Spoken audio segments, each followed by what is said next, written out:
सबसे पहले हमने देखना है कि रिसर्च डिज़ाइन जो है वो क्या होता है। ठीक है, रिसर्च डिज़ाइन जो एक चैप्टर है उसके अंदर एक्सपेरिमेंटल और नॉन एक्सपेरिमेंटल रिसर्च डिज़ाइन ठीक है आपकी कंटेंट में जो है वो शामिल है। तो सबसे पहले हम देखते हैं रिसर्च डिज़ाइन की डेफिनेशन क्या है। Research design is the blueprint for the conduct of a study. Research design क्या होता है? एक प्लान होता है, एक सैम्पल होता है कि जो आपने स्टडी कंडक्ट करवानी है उसका।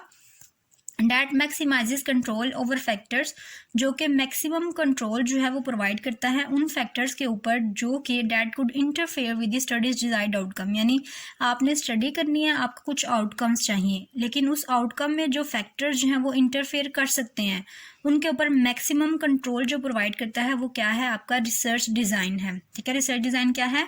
जो आपने स्टडी करनी है उसके कुछ डिजायर्ड आउटकम्स आएंगे, कुछ फैक्टर्स हैं जो उनको इंटरफेयर कर सकते हैं, तो उन फैक्टर्स को जो है ना उनके ऊपर आपको कंट्रोल होना चाहिए। तो उन कंट्रोल है वो कौन प्रोवाइड करता है? आपका रिसर्च डिज़ाइन प्रोवाइड करता है।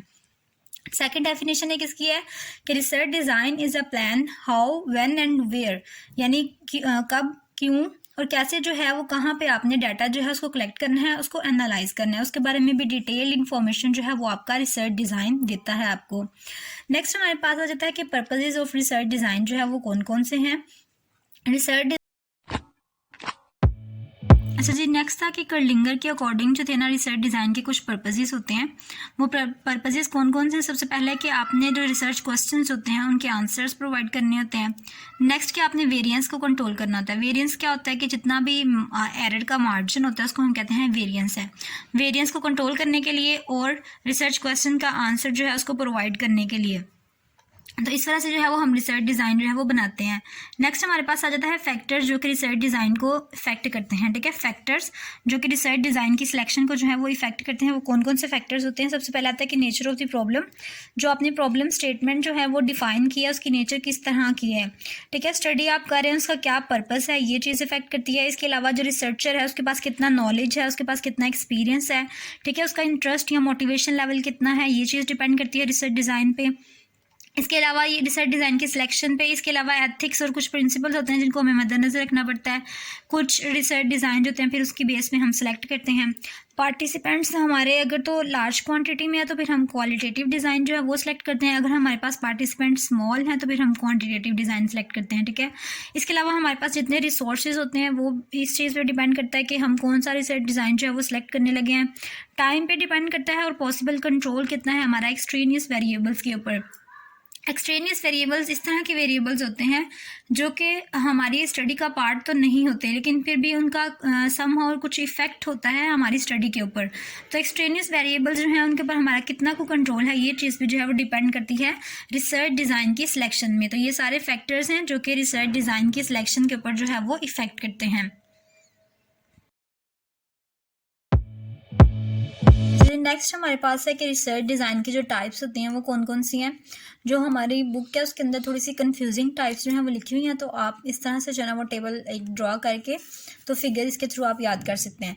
जो रिसर्च डिज़ाइन की मेन टाइप्स हैं वो कौन सी होती हैं? दो हैं, क्वान्टिटेटिव रिसर्च डिज़ाइन है और क्वालिटेटिव रिसर्च डिज़ाइन है। ठीक है, नेक्स्ट हम देख लेते हैं जो क्वांटिटेटिव रिसर्च डिज़ाइन है उसकी आगे से दो टाइप्स हैं, एक्सपेरिमेंटल रिसर्च डिज़ाइन और नॉन एक्सपेरिमेंटल रिसर्च डिज़ाइन। ठीक है, एक्सपेरिमेंटल रिसर्च डिज़ाइन की फर्दर 3 टाइप्स आ जाती हैं आगे। ठीक है, उसमें आ जाता है true experimental design, pre experimental design और क्वाजी एक्सपेरिमेंटल डिज़ाइन। ठीक है, अब जो ट्रू एक्सपेरिमेंटल डिज़ाइन है उसकी नेक्स्ट जो है वो उन्होंने 6 और 7 टाइप्स जो है वो बताई हुई हैं। इसमें आ जाता है कि pre test only control group design, pre test post test only control group design, Solomon four group design, उसके बाद फैक्टोरियल ग्रुप डिज़ाइन आ जाता है, रेंडमाइज्ड ब्लॉक डिज़ाइन आ जाता है और क्रॉस ओवर डिज़ाइन आ जाता है। ठीक है, उसके बाद इस प्री एक्सपेरिमेंटल डिज़ाइन के जो है कुछ टाइप्स हैं, वन शॉर्ट केस डिज़ाइन और pre test post test design. और क्वाजी एक्सपेरिमेंटल की जो टाइप है वो है non randomised control group design और टाइम सीरीज डिज़ाइन। नेक्स्ट हमारे पास नॉन एक्सपेरिमेंटल रिसर्च डिज़ाइन की टाइप है। ठीक है, नॉन एक्सपेरिमेंटल रिसर्च डिज़ाइन को अगर हम क्लासीफाई करें तो उसमें डिस्क्रिप्टिव आ जाता है, कोरिलेशनल आ जाता है, डेवलपमेंटल है, एपिडेमियोलॉजिकल है और सर्वे रिसर्च डिज़ाइन आ जाता है। ठीक है, ये हमारे पास क्वांटिटेटिव रिसर्च डिज़ाइन की जो थी टाइप्स थी। अब जो है हम आते हैं क्वालिटेटिव रिसर्च डिज़ाइन की तरफ। क्वालिटेटिव रिसर्च डिज़ाइन की जो फर्दर टाइप्स हैं वो है phenomenology, grounded theory, ethnography, case study, historical research, और कई लोग जो इसके अंदर एक्शन रिसर्च को भी जो है वो शामिल करते हैं। ठीक है, फिनोमिनोलॉजी हो गया, ग्राउंडेड थ्योरी है, एथनोग्राफी है, केस स्टडी है, हिस्टोरिकल रिसर्च है और एक्शन रिसर्च। तो ये सारी जो है टाइप्स ऑफ रिसर्च डिज़ाइन है। ठीक है, इनको आपने अच्छे से कॉम्प्रीहेंड कर लेना है, इनको अच्छे से देख लेना एक दफ़ा कि कौन कौन से जो है वो टाइप्स इसके अंदर इंक्लूडेड होती हैं। ओके जी, तो हम क्वांटिटेटिव रिसर्च से जो है वो अपना स्टार्ट करते हैं। ओवरव्यू हम थोड़ा थोड़ा जो है वो लेते जाएंगे सब टाइप्स का। ठीक है, तो क्वांटिटेटिव रिसर्च डिज़ाइन जो है, सबसे पहले उसकी डेफिनेशन देखें तो quantitative research is a research strategy जो कि फोकस करती है किसके ऊपर, कलेक्शन के ऊपर एंड एनालिसिस ऑफ डाटा। ठीक है, कलेक्शन और एनालिसिस ऑफ डाटा के ऊपर जो है रिसर्च जो फोकस करती है उसको हम कहते हैं क्वांटिटेटिव रिसर्च। ठीक है, और बेसिकली नंबर्स के ऊपर जो है वो उनको ये डील करती है, क्वांटिटेटिव रिसर्च जो होती है। इसकी हमने टाइप पढ़ी थी सबसे पहले एक्सपेरिमेंटल रिसर्च डिज़ाइन। तो एक्सपेरिमेंटल रिसर्च डिज़ाइन क्या होता है कि एक साइंटिफिक इन्वेस्टिगेशन है जिसमें हम जो रिसर्च होती है, जिसमें ऑब्जर्वेशन जो होती है वो बनाते हैं, डाटा को कलेक्ट करते हैं, कोई वेल डिफाइंड क्राइटेरिया की बेस पे ये सब कुछ हो रहा होता है। ठीक है, एक्सपेरिमेंटल रिसर्च डिज़ाइन में जो है मैनिपुलेशन प्रेजेंट होती है, यानी हम अपनी मर्जी से जो है वो फैक्टर को चेंज कर सकते हैं। ठीक है, कंट्रोल होता है, हम एक फैक्टर को कंट्रोल ग्रुप में रखते हैं, एक को जो है वो हम कंट्रोल ग्रुप में नहीं रखते। ठीक है, एक को जो है सिंपल इंटरवेंशन वाले ग्रुप में रखा जाता है या एक्सपेरिमेंट वाले ग्रुप में जो है वो रखा जाता है। नेक्स्ट जो है हमारे पास इसके अंदर रैंडमाइजेशन प्रेजेंट होती है। रैंडमाइजेशन यानी हम रैंडमली जो है वो सिलेक्ट कर लेते हैं किसी भी फैक्टर को। तो इसकी कुछ करेक्टरिस्टिक्स हैं। सबसे पहले ट्रू एक्सपेरिमेंटल डिज़ाइन, हमने एक्सपेरिमेंटल डिज़ाइन की 3 टाइप्स पढ़ी थी, true experimental design, quasi experimental design, pre experimental design. ठीक है, तो ट्रू एक्सपेरिमेंटल डिज़ाइन जो होता है वो कौन सा होता है, जिसमें 3 चीज़ें प्रेजेंट होती है बेसिकली, मैनिपुलेशन, कंट्रोल और रैंडमाइजेशन। तीनों चीज़ें जो है वो प्रेजेंट होंगी तो हम कहेंगे ये ट्रू एक्सपेरिमेंटल डिज़ाइन है। मैनिपुलेशन प्रेजेंट होगी यानी हम इसके फैक्टर्स को चेंज कर सकते हैं। कंट्रोल होगा हमारा प्रॉपर, उसके ऊपर रैंडमाइजेशन यानी हम रैंडम नंबर जो है वो सिलेक्ट कर सकते हैं। तो इसको हम कहते हैं कि ये हमारे पास ट्रू एक्सपेरिमेंटल डिज़ाइन आ जाता है।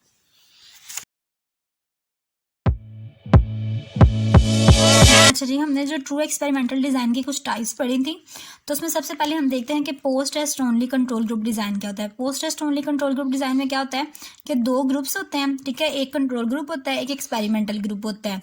तो हम क्या करते हैं कि इन दोनों के ऊपर जो है ना वो उनका प्री टेस्ट नहीं किया गया होता, यानी पहले इसके ऊपर कोई भी टेस्ट जो है ना वो नहीं किया गया, क्योंकि इसका नाम है post test only control group design. ठीक है, तो इसके ऊपर पहले कोई भी टेस्ट जो है वो नहीं किया गया, सिर्फ हमने क्या किया है कि जो एक्सपेरिमेंटल ग्रुप था ना उसके ऊपर कोई भी इंटरवेंशंस वगैरह अप्लाई की जाती हैं और बाद में हम दोनों का पोस्ट टेस्ट करते हैं, हम देखते हैं कि क्या क्या चेंजेस जो है ना वो आई हैं। ठीक है, सिंपल है, 2 ग्रुप्स हैं, एक कंट्रोल ग्रुप है, एक एक्सपेरिमेंटल ग्रुप होता है। उनका प्री टेस्ट पहले नहीं किया गया होता, उनके ऊपर कोई भी उनका पहले टेस्ट नहीं करके देखा गया होता कि इसके अंदर कौन सी करेक्टरिस्टिक्स हैं, इसके अंदर कौन सी करेक्टरिस्टिक्स हैं। ठीक है, उनके ऊपर इंटरवेंशन जो है वो अप्लाई करेंगे, किसके ऊपर, एक्सपेरिमेंटल ग्रुप के ऊपर जो वो हम इंटरवेंशन अप्लाई करेंगे, क्योंकि कंट्रोल ग्रुप है ना, कंट्रोल ग्रुप के ऊपर जो है ना वो हमने इंटरवेंशन अप्लाई नहीं करनी। ठीक है, तो एक्सपेरिमेंटल ग्रुप के ऊपर हम इंटरवेंशन अप्लाई करेंगे और बाद में क्या करेंगे, दोनों को जो है दोनों का पोस्ट टेस्ट करके देख लेंगे क्या क्या चेंजेस जो है वो आई हैं। नेक्स्ट हमारे पास है pre test post test control group design. अब इसमें देखिए प्री टेस्ट पोस्ट टेस्ट यानी 2 ग्रुप हमने दिए हैं, एक कंट्रोल ग्रुप है, एक एक्सपेरिमेंटल ग्रुप है। दोनों का पहले प्री टेस्ट किया है हमने, दोनों को पहले देखा कि इनमें क्या क्या करेक्टरिस्टिक्स है, फिर हमने एक्सपेरिमेंटल वाले के ऊपर इंटरवेंशन अप्लाई की और दोनों का जो है वो पोस्ट टेस्ट कर लिया। तो इसको कहते हैं pre test post test control group design. Next हमारे पास आता है Solomon 4 group design. Solomon 4 group design के नाम से ही जाहिर हो रहा है कि इसके अंदर 4 तरह के ग्रुप होंगे। ठीक है, तो इसमें 4 ग्रुप्स जो शामिल होते हैं वो कौन से होते हैं, 2 एक्सपेरिमेंटल होते हैं, 2 कंट्रोल ग्रुप होते हैं। अब 2 एक्सपेरिमेंटल को फर्स्ट करें, हम नाम दे देते हैं E1 E2 और कंट्रोल ग्रुप को हम नाम दे देते हैं C1 और C2। ठीक है जी, तो हमने क्या करना है कि जो E1 होगा और जो C1 ग्रुप होगा उसको हम प्री टेस्ट करेंगे, E2 को और C2 को प्री टेस्ट नहीं करना। E1 को C1 को प्री टेस्ट कर लिया, पहले हमने टेस्ट करके देख लिया इनके अंदर कौन कौन सी करेक्टरिस्टिक्स हैं और बाद में हमने क्या किया कि जो सिर्फ E वाले ग्रुप थे उनके ऊपर इंटरवेंशन अप्लाई की, E1 के ऊपर E2 के ऊपर और बाद में चारों का जो है ना वो पोस्ट टेस्ट कर लिया। तो इसको हम कहते हैं सोलोमन 4 ग्रुप डिज़ाइन। नेक्स्ट हमारे पास आता है factorial group design. Factorial group design basically क्या होता है कि जो इंडिपेंडेंट वेरिएबल होता है उसका हम इफेक्ट देखते हैं डिपेंडेंट वेरिएबल के ऊपर कि क्या है, ठीक है। इसको हम 2×3 डिज़ाइन भी कहते हैं। क्यों कहते हैं 2×3 डिज़ाइन? इसके इस टेबल की वजह से, जो कि इसके अंदर फैक्टर्स डिफरेंट बन जाते हैं, ठीक है। फैक्टर्स में डिवाइड कर दिया जाता है, इस तरह का डिज़ाइन बनता है। जैसे हम कहते हैं कि एक न्यू बोर्ड है, उसके अंदर हमने ऑडिटरी और टेक्टाइल स्टिमुलेशन को चेक करना है, ठीक है। इतने ड्यूरेशन में, इतने ड्यूरेशन में और इतने ड्यूरेशन में। इसमें कि हम दोनों फैक्टर्स जो होते हैं उसको हम लिख देते हैं A1 A2, इधर हमने लिख दिया B1 B2 और B3, ठीक है। अब हमने क्या करना है कि B1 A1 फर्स्ट ग्रुप में, B1 A2 सेकंड ग्रुप में, इस तरह B2 A1 के साथ और B2 जो है A2 के साथ, ठीक है, B3 A1 के साथ, इस तरह हम फैक्टर्स वगैरह बना के जो है ना वो डिस्कस कर लेते हैं, ठीक है। तो ये जो हमारे पास फैक्टर्स वाला सिस्टम है, ये हमारे पास हो गया फैक्टोरियल डिज़ाइन। नेक्स्ट हमारे पास आता है रैंडमाइज्ड ब्लॉक डिज़ाइन, ठीक है। रैंडमाइज्ड ब्लॉक डिज़ाइन में क्या होता है कि ये फैक्टोरियल डिज़ाइन जैसा ही होता है, लेकिन ये होता है कि इनमें से जो दो फैक्टर्स हमने सेलेक्ट करने होते हैं ना, जैसे हम A ले लेते हैं और B ले लेते हैं, उसमें से इसमें जो है वो आप देख रहे होंगे दोनों को मैनिपुलेट किया गया, दोनों को चेंज किया। जैसे ये देखें A1 है, A2 है, B1 है, B2 है, B3 है, दोनों को जो है वो हमने चेंज किया है। लेकिन इसमें क्या होता है कि दो में से सिर्फ एक फैक्टर जो है उसको चेंज किया जाता है और एक जो होता है उसको हम मैनिपुलेट नहीं किया जाता एक्सपेरिमेंटली। जैसे कि आप यहाँ पे देखेंगे ना तो आपको नजर आ रहा है कि अगर हमने एक पेशेंट लिया जो कि हाइपरटेंशन के साथ आया, एक पेशेंट है जो डायबिटिक है वो हाइपरटेंशन के साथ आया, और तीसरा रीनल पेशेंट है वो हाइपरटेंशन के साथ आया, ठीक है। इसमें तो हमने इसको मैनिपुलेट कर लिया, D1 D2 D3 कर लिया, लेकिन इसको हमने मैनिपुलेट नहीं किया, बल्कि हमने वैसे ही फैक्टर दूसरा ले लिया है, दूसरा एक एलिमेंट ले लिया है, लेकिन हमने इसको चेंज नहीं किया। यानी हमने A1 A2 A3 नहीं किया, B1 B2 B3 इस तरह से कुछ नहीं किया, बल्कि हमने A B और C इस तरह से करके फैक्टर जो है वो ले लिया है। सिर्फ एक फैक्टर है जिसको हमने मैनिपुलेट किया है, जबकि दूसरा फैक्टर जो है उसमें हमने दूसरे एलिमेंट्स ले लिए हैं, लेकिन हमने फैक्टर चेंज नहीं किया। जबकि इसमें हमने दोनों फैक्टर्स को जो था वो चेंज किया था, दोनों फैक्टर्स को जो था वो मैनिपुलेशन उसके अंदर थोड़ी थोड़ी हुई थी। नेक्स्ट हमारे पास क्रॉस ओवर डिज़ाइन आ जाता है। क्रॉस ओवर डिज़ाइन में क्या आता है कि सेम सब्जेक्ट्स होते हैं, उनको एक से ज़्यादा मरतबा जो है ना वो एक्सपेरिमेंटली ट्रीट जो है वो करवाया जाता है, ठीक है। इसको हम कहते हैं क्रॉस ओवर डिज़ाइन। नेक्स्ट जो है हमारे पास इसके एडवांटेजेस आ जाते हैं कि अगर हम एक्सपेरिमेंटल रिसर्च डिज़ाइन यूज़ करते हैं तो उसके क्या क्या एडवांटेजेस हो सकते हैं, ठीक है। इसके ज़रिए हम डिफरेंट हाइपोथेसिस को टेस्ट कर सकते हैं, ठीक है। हाई क्वालिटी एविडेंस जो है वो प्रोवाइड किया जा सकता है। मैनिपुलेशन होती है इसके अंदर, ये इसका बहुत बड़ा एडवांटेज है। उसके बाद ये कि इसके अंदर ग्रेट वैलिडेशन जो है, वैलिडेशन जो होती है इसके अंदर सबसे ज़्यादा पाई जाती है, क्योंकि हम एक्सपेरिमेंट्स करते हैं तो इस वजह से ये वैलिडेशन जो है इसके अंदर ज़्यादा चांसेस होते हैं इसके अंदर पाए जाने के। डिसएडवांटेजेस को अगर हम देखें तो इसके अंदर हॉथॉर्न इफेक्ट, जैसे हमने पढ़ा है, हॉथॉर्न इफेक्ट में क्या होता है कि लोग जो होते हैं वो अपना बिहेवियर चेंज कर लेते हैं, क्योंकि हम उनको पता होता है कि हम उनको ऑब्जर्व कर रहे हैं, उनको एक्सपेरिमेंट में जो है वो हमने रखा हुआ है, तो लोग क्या होते हैं अपना बिहेवियर थोड़ा सा चेंज कर लेते हैं, जिसकी वजह से हमारे रिजल्ट्स जो होते हैं वो ठीक नहीं आते, ठीक है। हॉथॉर्न इफेक्ट जो है थोड़ा सा इसके अंदर आ जाता है। इसके अलावा डिफिकल्ट कंट्रोल, यानी कुछ चीज़ों के ऊपर जो है, कुछ वेरिएबल्स के ऊपर जो है वो कंट्रोल हमारा डिफिकल्ट हो जाता है, और कुछ वेरिएबल्स वैसे ही जो होते हैं वो हमारे कंट्रोल में नहीं रखे जा सकते, एक्सपेरिमेंट के ऊपर नहीं किया जा सकता, जिस तरह के एज है, जेंडर है, ठीक है। अगर आप किसी की जो है किसी के ऊपर एक्सपेरिमेंट कर रहे हो, किसी के ऊपर स्टडी कर रहे हो, तो अगर उसकी डेथ वगैरह हो जाती है, उसकी एज वहीं पे ख़त्म हो जाती है, तो आप जो है उसके रिजल्ट्स जो है वो इफेक्टिव नहीं आ सकते। इसके अलावा कुछ एथिकल प्रॉब्लम्स होती हैं एक्सपेरिमेंटेशन के अंदर, ठीक है। टाइम बहुत ज़्यादा लगता है और इसके लिए ग्रेटेस्ट साइज़ जो है वो चाहिए होता है, जो कि बहुत मुश्किल से जो है वो मिलता है और इसको अरेंज करना मुश्किल हो जाता है। तो ये जो थे ये कुछ इसके डिसएडवांटेजेस हैं, ठीक है, और ये जो हैं इसके एडवांटेजेस हैं।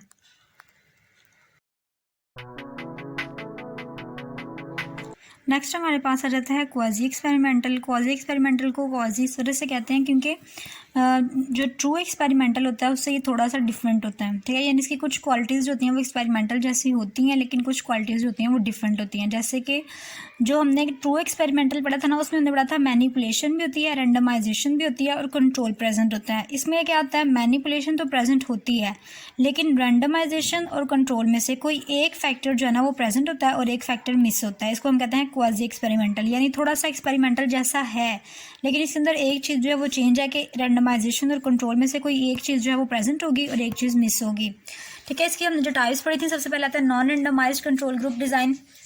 तो non randomised control group design जो होता है ये pre test post test control group design जैसा होता है, ठीक है। इसमें हमने दो ग्रुप लेने होते हैं, कंट्रोल ग्रुप होता है, एक एक्सपेरिमेंटल ग्रुप होता है, उनका हम प्री टेस्ट करते हैं, फिर एक्सपेरिमेंटल वाले के ऊपर जो वो इंटरवेंशन अप्लाई की जाती हैं और उसके बाद पोस्ट टेस्ट कर लिया जाता है।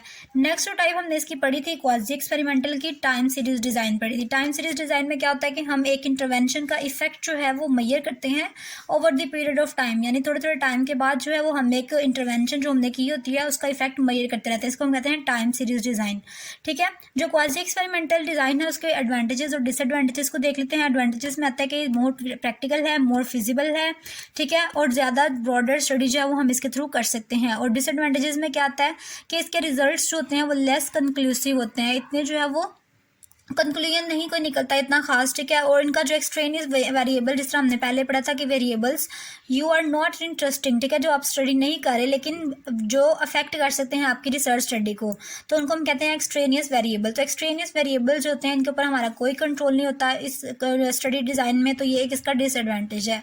नेक्स्ट हमारे पास जी प्री एक्सपेरिमेंटल रिसर्च डिज़ाइन में क्या होता है कि मैनिपुलेशन प्रेजेंट होती है और कंट्रोल भी नहीं प्रेजेंट होता और रैंडमाइजेशन भी नहीं प्रेजेंट होती। ट्रू में तीनों चीज़ें थी, क्वाजी में सिर्फ मैनिपुलेशन थी और कंट्रोल और रैंडमाइजेशन में से कोई एक चीज़ प्रेजेंट थी। लेकिन जो हमारा लास्ट वाला है इसमें क्या है, प्री एक्सपेरिमेंटल में मैनिपुलेशन तो प्रेजेंट है लेकिन ना तो कंट्रोल होता है इसके अंदर और ना ही कोई रैंडमाइजेशन का एलिमेंट जो है इसके अंदर प्रेजेंट होता है।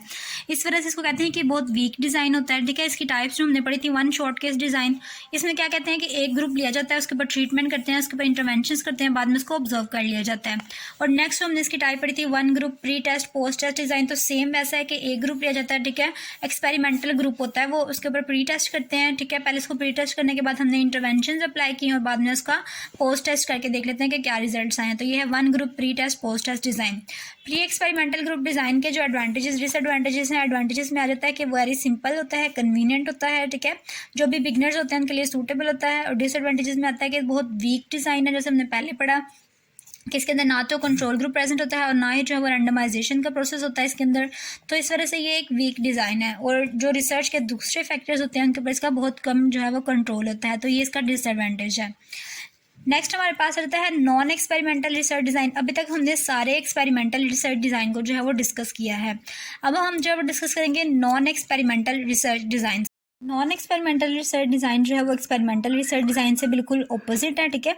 ना तो इसके अंदर मैनिपुलेशन का फैक्टर होता है, ना इसके अंदर कंट्रोल फैक्टर होता है और ना इसके अंदर जो है वो रैंडमाइजेशन का प्रोसेस होता है, ठीक है। इसकी जो है वो कुछ टाइप्स जो है वो इसकी कौन कौन सी हमारे पास डिस्क्रिप्टिव रिसर्च डिज़ाइन है, कोरिलेशनल रिसर्च डिज़ाइन है, एपिडेमियोलॉजिकल रिसर्च डिज़ाइन है, ठीक है, डेवलपमेंटल है और सर्वे रिसर्च डिज़ाइन है। तो सबसे पहले डिस्क्रिप्टिव का छोटा सा ओवरव्यू लेते हैं कि डिस्क्रिप्टिव रिसर्च डिज़ाइन क्या होता है। डिस्क्रिप्टिव रिसर्च डिज़ाइन इस तरह का डिज़ाइन है जिसके अंदर जो हम डिज़ाइन करते हैं क्यों, to gain more information about the characteristics of a study, यानी एक स्टडी है उसके बारे में ज़्यादा इन्फॉर्मेशन लेने के लिए हमने जो है वो डिस्क्रिप्टिव रिसर्च डिज़ाइन, यानी जिसमें हम डिस्क्राइब करेंगे कि किस तरह से डिज़ाइन जो है उसके अंदर कौन कौन सी चीज़ें शामिल है, उसको हम कहते हैं डिस्क्रिप्टिव रिसर्च डिज़ाइन, जो कि हमारा इस तरह का रिसर्च डिज़ाइन जो कि सिर्फ डिस्क्राइब करता है। इसके आगे से तीन टाइप्स उन्होंने बताई हुई हैं, यूनिवेरिएंट है, एक्सप्लोरेटरी है और कंपैरेटिव है, ठीक है। यूनिवेरिएंट में क्या होता है, जो बताता है फ्रीक्वेंसी को और कितनी मरतबा एक फिनोमेना अक्कर होगा उस चीज़ को बताता है univariate research design. Exploratory research design होता है जिसमें सिर्फ फिनोमेना की एक्सप्लोरेशन के बारे में बताया जाता है। उसके बाद कंपैरेटिव रिसर्च डिज़ाइन होता है जो कि कंपैरिजन करता है, ठीक है, दो या दो से ज़्यादा सैंपल्स का जो है वो एक सिंगल पॉइंट के अंदर कंपैरिजन करने के लिए हम कंपैरेटिव रिसर्च डिज़ाइन को यूज़ करते हैं। नेक्स्ट हमारे पास सेकंड टाइप है कोरिलेशनल डिज़ाइन। तो उसके नाम से ही जो है वो पता चल रहा है कि कोरिलेशनल यानी रिलेशन जो है वो पाया जाता है, दो या दो से ज़्यादा वेरिएबल्स के दरमियान रिलेशनशिप जो है उसको हम कोरिलेशनल रिसर्च डिज़ाइन में स्टडी करते हैं। ये रेट्रोस्पेक्टिव भी हो सकता है और प्रोस्पेक्टिव भी हो सकता है। रेट्रोस्पेक्टिव यानी जो आगे से जो है वो पीछे की तरफ मूव कर रहा है, ठीक है, यानी पास्ट में जो है वो जा रहा है। जैसे हम इफेक्ट जो है उससे उसकी कॉज को देखते हैं, यानी एक आदमी है उसको जो है वो लंग कैंसर हुआ है, ठीक है, उसको लंग कैंसर हुआ तो हम कहते हैं कि ये स्मोकिंग करता होगा इस वजह से इसको जो है वो लंग कैंसर हुआ है। तो ये होता है रेट्रोस्पेक्टिव चीज़, यानी पीछे की तरफ जा रही है। तो ये जो रेट्रोस्पेक्टिव रिसर्च डिज़ाइन होता है इसमें हम ज़्यादा रिसर्च करते हैं जो पीछे की तरफ चीज़ होती है, और जो प्रोस्पेक्टिव होता है उसमें हम सर्च करते हैं जो चीज़ आगे को होती है, ठीक है। यानी कॉज से इफेक्ट की तरफ जाते हैं। यानी हम कहते हैं कि अगर एक पर्सन है उसको कॉज से हमने इफेक्ट की तरफ जाना है, यानी एक पर्सन है वो स्मोकिंग कर रहा है तो हम उसको रिसर्च करेंगे, उसको एट अ फ्रीक्वेंट इंटरवल उसको स्टडी करेंगे कि बाद में जो है वो इसको लंग कैंसर डेवलप होता है कि नहीं होता। ठीक है, तो कॉज से इफेक्ट की तरफ जाना प्रोस्पेक्टिव है, यानी फ्यूचर की तरफ जाना, प्रेजेंट से फ्यूचर की तरफ जा रही है, और फ्यूचर से पास्ट की तरफ जो है वो आ रहे हैं, तो प्रेजेंट से जो है वो पास्ट की तरफ जा रहे हैं, तो वो होता है रेट्रोस्पेक्टिव रिसर्च डिज़ाइन। नेक्स्ट हमारे पास एपिडेमियोलॉजिकल रिसर्च डिज़ाइन है। एपिडेमियोलॉजिकल रिसर्च डिज़ाइन यानी जो डिस्ट्रीब्यूशन या एक डिजीज़ की कॉज को आइडेंटिफाई करने के लिए हम करते हैं। इसमें हमारे पास केस कंट्रोल स्टडी आ जाता है, कोहार्ट स्टडी आ जाता है। ठीक है, केस कंट्रोल यानी जिस तरह हमने यहाँ पे पढ़ा था ना कि लंग कैंसर है तो उसकी कॉज जो है वो स्मोकिंग होगी। ठीक है, तो रेट्रोस्पेक्टिव जैसा ही जो है वो हिसाब होता है केस कंट्रोल का, कि हम जो है डिजीज़ की कॉज जो है वो देखते हैं, और जब कोई उसकी जो है वो बेसिकली हम इफेक्ट जो है वो आ जाता है, उसकी वजह से हम उसकी कॉज जो है वो देखने जाते हैं। तो केस कंट्रोल जो है वो रेट्रोस्पेक्टिव स्टडी जो है उसके जैसा है। और जो कोहार्ट स्टडी होती है उसमें हम क्या कहते हैं कि हम एक ग्रुप ऑफ पीपल होते हैं उनको ऑब्जर्व करते हैं कि अगर ये स्मोकिंग वगैरह कर रहे हैं तो बाद में जो है इनके अंदर लंग कैंसर जो है वो डेवलप हो जाएगा। ठीक है, कोहार्ट स्टडी जो होती है वो उस तरह की होती है, ग्रुप को जो है वो हम स्टडी करते हैं। तो इसकी जो एग्जाम्पल होती है वो सेम प्रोस्पेक्टिव जैसी होती है। उसके बाद हमारे पास डेवलपमेंटल रिसर्च डिज़ाइन आते हैं। डेवलपमेंटल रिसर्च डिज़ाइन जो इस तरह के होते हैं जिनके अंदर हम फिनोमेना को स्टडी तो करते हैं लेकिन किसी टाइम के रेफरेंस के साथ जो है वो हम उस फिनोमेना को स्टडी करते हैं। इसके अंदर जो है हमारे पास क्रॉस सेक्शनल स्टडी डिज़ाइन आ जाते हैं और लॉन्गिट्यूडनल स्टडी डिज़ाइन। ठीक है, क्रॉस सेक्शनल यानी हम एक पार्टिकुलर पॉइंट ऑफ टाइम पे जो है वो स्टडी कर रहे हैं। ठीक है, जो भी एक्सपेरिमेंट हो रहा है वो एक पार्टिकुलर पॉइंट ऑफ टाइम पे हो रहा है। और जो लॉन्गिट्यूडनल है उसका मतलब रिसर्च डिज़ाइन यानी जो हम एक्सटेंडेड पीरियड ऑफ टाइम पे जो है वो करते हैं, सिर्फ एक स्पेसिफिक पॉइंट पे हम नहीं करते। इसके अंदर आगे से ट्रेंड स्टडीज़ को हम स्टडी करते हैं, पैनल स्टडीज़ आ जाती हैं। ठीक है, और फॉलोअप स्टडी आ जाती है। ट्रेंड स्टडी होती है कि हम एक सैम्पल को इन्वेस्टिगेट कर रहे हैं। पैनल स्टडी में होता है कि लोग आते हैं, वो कॉन्टैक्ट करते हैं हेल्थ केयर वर्कर्स के साथ और उनको जो है वो अपनी जो अपने एक्सपेरिमेंट होते हैं फिर हम उनकी नोट कर लेते हैं। और जो फॉलोअप स्टडी होती है उसमें क्या होता है कि अगर हमने एक एक्सपेरिमेंट जो है वो कंडक्ट करवाना स्टार्ट किया तो हम थोड़ी देर बाद जो है वो उसका फॉलोअप लेते रहते हैं कि इसमें जो है वो क्या क्या चेंजेस जो हैं वो आ चुकी हैं। लास्ट हमारी टाइप है सर्वे रिसर्च डिज़ाइन। सर्वे रिसर्च डिज़ाइन जो है इसमें लिखा हुआ है कि collect information from different subjects with in a given population. एक गिवन पॉपुलेशन के अंदर डिफरेंट सब्जेक्ट्स हैं, उनके बारे में हमने इन्फॉर्मेशन को कलेक्ट करना है। और सैम्पल का अगर हम सर्वे ले रहे हैं इसको हम सैम्पल सर्वे कहते हैं। अगर हम इंटायर पॉपुलेशन का जो है वो सर्वे ले रहे हैं तो उसको हम पॉपुलेशन सर्वे कहते हैं।